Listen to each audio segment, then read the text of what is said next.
नमस्कार दोस्तों, मैं हूं रवि और आप देख रहे हैं हमारा YouTube channel Ravikant stabiliser workshop. तो दोस्तों, आज की वीडियो में हम लेकर के आए हैं मैनुअल स्टेपलाइजर की रिपेयरिंग है। और मान लीजिए ये डेड है बिल्कुल, तो ड्राइंग के माध्यम से पहले समझा रहे हैं, इसलिए कि जैसा हम चाह रहे हैं कि मतलब एक एक चीज़ एक एक पार्ट्स उसको हम बता दें, तो वैसा रिपेयरिंग नहीं आ पा रहा है। तो पहले हम ड्राइंग के माध्यम से हम आपको बता दे रहे हैं, और इसके बाद जैसे जैसे रिपेयरिंग का काम आएगा वैसे वैसे हम आपको प्रैक्टिकल कराते जाएंगे। तो इस वीडियो में हम ड्राइंग के माध्यम से बता रहे हैं। और इस वीडियो में ये जो स्टेबलाइजर है ये बिल्कुल डेड है, और हमें कैसे चेक करना है, क्या करना है, वो सारा कुछ हमने ड्राइंग के माध्यम से बताया है। तो अगला वीडियो जो हम बनाएंगे वो रोटरी स्विच पे और इसी ड्राइंग से। तो इस ड्राइंग का अगर स्क्रीनशॉट आप लेकर रखेंगे तो आपको समझने में आसानी रहेगी। तो चैनल को सब्सक्राइब नहीं किया तो सब्सक्राइब कर लीजिए, लाइक कर लीजिए और बेल आइकन प्रेस करके ऑल पे भी क्लिक कर लीजिए, ताकि वीडियो की नोटिफिकेशन आपको समय समय पर मिलती रहे। तो चलिए वीडियो की तरफ चलते हैं। तो जैसा कि आप देख पा रहे हैं दोस्तों, पिछले वीडियो में हमने ड्राइंग के साथ में डेड स्टेबलाइजर के लिए बताया था कि किन किन स्थितियों में स्टेबलाइजर डेड बताता है। बिल्कुल डेड, कुछ नहीं चलेगा, सप्लाई देने पे कुछ चलेगा नहीं, बत्ती की लाइट साइड कुछ नहीं चलेगा और नहीं आउटपुट होगा। तो जिस हिसाब से हम चाह रहे हैं उस हिसाब से रिपेयरिंग आ नहीं रहा है। तो सबसे पहले ड्राइंग में ही समझ लेते हैं, उसके बाद जैसे जैसे रिपेयरिंग हमारे पास आएगा हम आपको वीडियो बना के देते जाएंगे। तो देखिए, मेन कोड है। कोई भी ट्रांसफार्मर या स्टेबलाइजर चेक करने के लिए हमें मेन कोड से होके जाना है। यहीं से स्टार्ट करेंगे, यही हमारा रोड है, यही हमारा रास्ता है, मेन कोड। तो मेन कोड से क्या करेंगे कि सबसे पहले देखिए, एक वायर जो है ये हमारा न्यूट्रल पे लगा है। तो मीटर का एक लीड जो है हमें इस न्यूट्रल पे तो लगा ही देना है। इस न्यूट्रल पे यहाँ से हटाना नहीं है। यहाँ पे मीटर का एक लीड न्यूट्रल पे लगाए। उसके बाद दूसरे लीड से हम ये मेन कोड का दूसरा वायर पकड़ेंगे। तो हमारे बीच रास्ते में अब जितने पार्ट्स लगे हुए हैं उनको हमें चेक करना है। तो ये बीच रास्ते में सबसे पहले क्या है, हमारा फ्यूज है। तो इस फ्यूज़ को चेक कर लेना है। अगर फ्यूज़ ठीक है तो मीटर आपका वोल्टेज शो करेगा, अगर नहीं है तो नहीं करेगा।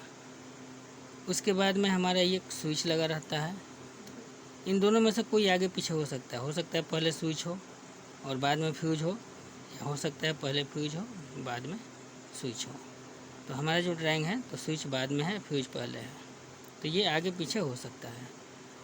इसके बाद में इस स्विच पे चेक कर लेंगे। और इसके बाद में हमारा आता है डीपीडीटी। तो देखिए, ये डीपीडीटी है और यहीं पे हमारा डीपीडीटी लगा हुआ है। तो सबसे पहले हमारे रास्ते में ये 1 2 3 तीसरा पार्ट्स जो है स्टेबलाइजर का वो है डीपीडीटी। तो इस डीपीडीटी पे ही बात कर लेते हैं पहले इस वीडियो में।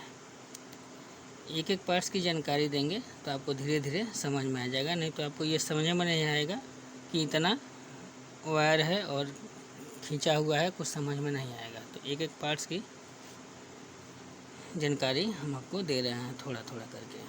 तो पहले डीपीडीटी पे बात करते हैं। तो तीसरा पार्ट्स जो है हमारा डीपीडीटी है। और डीपीडीटी क्यों लगता है, तो ये सप्लाई को चेंज करने के लिए इस रोटरी पे इसको चेंज करेगा। तो ये देखिए, एक किनारे वाला पिन है, इसमें 4 पिन होते हैं, 1 2 3 4। फिर इस तरफ भी 4 पिन होते हैं, 1 2 3 4। और इसका कनेक्शन कैसे होता है, तो ये जो किनारे वाला पिन है इसको सीधा सीधा शॉर्ट कराते हैं। सीधा सीधा शॉर्ट होता है दोनों तरफ का, और बीच वाला जो पॉइंट है वो क्रॉस होता है। इस तरह से शॉर्टिंग करा देते हैं एक वायर से, ठीक है। और इसके बाद में हमारा एक वायर जो है मेन कोड का, जो यहाँ से चल के आ रहा है, ये किनारे वाले पोल पे या कहीं यहाँ पे हमारा ये इनपुट हो गया। और ये जब इनपुट होगा तो ये सप्लाई चेंज करके ये यहाँ रोटरी पे देता है। तो और रोटरी से यही सप्लाई फिर ट्रांसफार्मर का ये आउटपुट भी लेता है। यानी कहने का मतलब है कि एक वायर से ये इनपुट देता है रोटरी को, और एक वायर से, ये 2 वायर लगे हैं रोटरी पे, और एक वायर से ये आउटपुट लेता है। तो ये आउटपुट आता है इस DPDT में, जो चेंज करके ये आउटपुट भेजता है। इस किनारे वाले पिन से इसको आउटपुट मिलेगा, तो हम इस तरफ में जोड़े हैं, तो ये आउटपुट जाता है हमारा रिले पे। तो इसमें हम अलग से रिले लगाए हैं और अलग से इसका किट भी है, ताकि समझ में आ जाए आपको। तो DPDT स्विच का यही वर्क है। तो ये डेड किस अवस्था में बताएगा? जब ये DPDT स्विच हमारा वर्क नहीं करेगा, काम नहीं करेगा, तो ये डेड बताएगा। तो इसको वेरीफाई कैसे करेंगे, यानी कि चेक कैसे करेंगे, कैसे इसको हम समझेंगे कि ये हमारा DPDT स्विच ख़राब है? तो देखिए, एक लीड तो हमने इस कॉमन पे लगा रखा है, इसको तो हटाना नहीं है। वहाँ से हम ये इनपुट चेक कर लेंगे। यहाँ पे अगर 220 वोल्ट आ रहा है तो ठीक है। फिर ये जो इनपुट देगा रोटरी को, तो ये इनपुट चेक करेंगे यहाँ कि ये इनपुट रोटरी को दे रहा है कि नहीं। या तो यहीं पे हम चेक कर लेंगे, तो यहाँ पर नहीं पता चलेगा कौन सा इनपुट है कौन सा आउटपुट है, तो हम यहाँ पे चेक कर लेंगे, तो यहाँ पे भी नहीं पता चलेगा कौन सा इनपुट है कौन सा आउटपुट है। तो कहने का मतलब है कि दोनों पे हम सप्लाई यहाँ चेक करेंगे।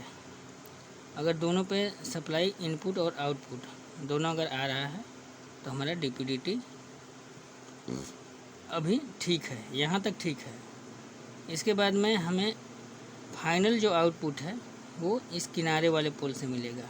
यहाँ पे भी जोड़ सकते हैं वायर को, यहाँ पे भी। तो हमें चेक करना है ये इनपुट, उसके बाद में यहाँ पे इनपुट और आउटपुट जो रोटरी में जा रहा है, और उसके बाद में हमें चेक करना है लास्ट वाले पिन पे, किनारे वाले पिन पे आउटपुट चेक करना है। अगर इतना पे अगर 220 वोल्ट बता रहा है, यानी कि 1 2 3 4, ये 4 जगह पे हमें DPDT पे 220 वोल्ट चेक करना है। अगर 220 वोल्ट आ रहा है चारों पिन पे, तब तो DPDT स्विच हमारा सही है। अगर मान लीजिए नहीं आ रहा है, तो ये DPDT स्विच हमारा ख़राब है, ये काम नहीं कर रहा है। और ये सप्लाई यहाँ से जब आउट करेगा तो ये रिले को देगा। तो यही है DPDT स्विच का काम स्टेबलाइजर में। और इसका कनेक्शन भी आप देख लिए, इनपुट किनारे वाले पे एक वायर रिले के पोल पे जाएगा, 2 वायर लगा है इसमें, और 2 वायर ऊपर की तरफ में लगा है जो रोटरी को जाता है। तो ये है इसका कनेक्शन, और इसका फॉल्ट ये है, यानी कि अगर DPDT ख़राब है तो स्टेबलाइजर डेड बताएगा। तो अगले वीडियो में हम यहाँ से चलेंगे इस रोटरी स्विच पे। तो अगले वीडियो में हम रोटरी स्विच का कनेक्शन और रोटरी स्विच की ख़राबी के बारे में हम बताएंगे। उसके बाद फिर वहाँ से हम जब लौटेंगे, तब जब यहाँ से ये आउट कर रहा है तब रिले पे आएंगे। तो मिलते हैं फिर अगले वीडियो में किसी नए टॉपिक के साथ। तब तक के लिए नमस्कार।